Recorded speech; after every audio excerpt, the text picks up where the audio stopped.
ici pour l'usage de ce certificat. Les jeunes déjà vaccinés qui ont déjà payé beaucoup de fardeaux dans cette pandémie, ce serait un acte de reconnaissance de cela si on leur disait bon ben vous pouvez passer devant les autres pour l'obtention du certificat une fois que vous êtes vacciné pour pouvoir partir en vacances, les cours en présentiel, etc.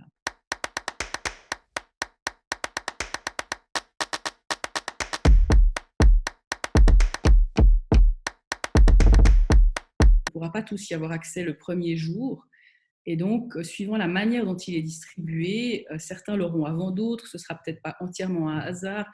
Les personnes qui sont libres pour venir ou qui ont plus d'accès à Internet s'il faut s'inscrire en ligne, auront un certificat plus vite que les autres. Mais on aurait une opportunité de donner la priorité aux jeunes.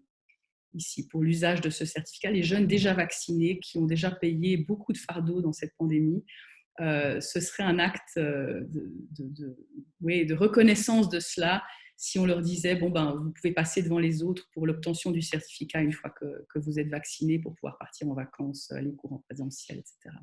Donc oui, il y a des enjeux de ce type-là. Certains cantons seront certainement plus rapides que d'autres. On l'a vu avec la vaccination. Ce sera temporaire, bien sûr, mais comme le certificat lui-même sera temporaire, ça pourrait être une part substantielle de son temps de validité.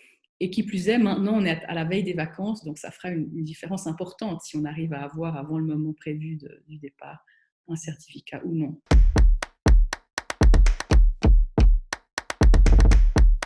Ensuite, il y a une de ces raisons qui est pertinente aussi pour le test, qui est que certaines personnes ont juste du mal à aller à la pharmacie. Ce n'est pas un fardeau insurmontable si on imagine qu'une personne à mobilité réduite veuille aller dans un festival. Eh bien, par définition, sa mobilité n'est pas suffisamment réduite pour le lui empêcher complètement.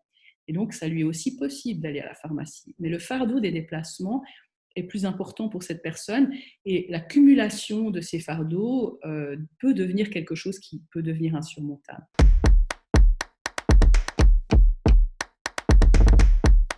Un des enjeux qui est prévu, donc ça fait partie du cadre qui est correct à mes yeux, mais auquel il faudra être attentif, c'est que l'usage du certificat Covid à l'intérieur des frontières doit être temporaire justement.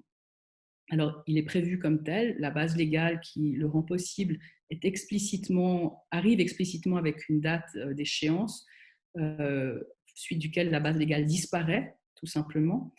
Et donc, mais c'est important que ce soit pensé comme tel, que ce soit qu'on ne mette pas sur pied des systèmes qui sont ensuite difficiles à démanteler pour l'implémentation du certificat Covid à l'intérieur du territoire. Ce n'est pas une situation normale, c'est un outil dans la transition vers la normale, mais ce n'est pas la normale. Et donc, il ne faut pas que ça le devienne.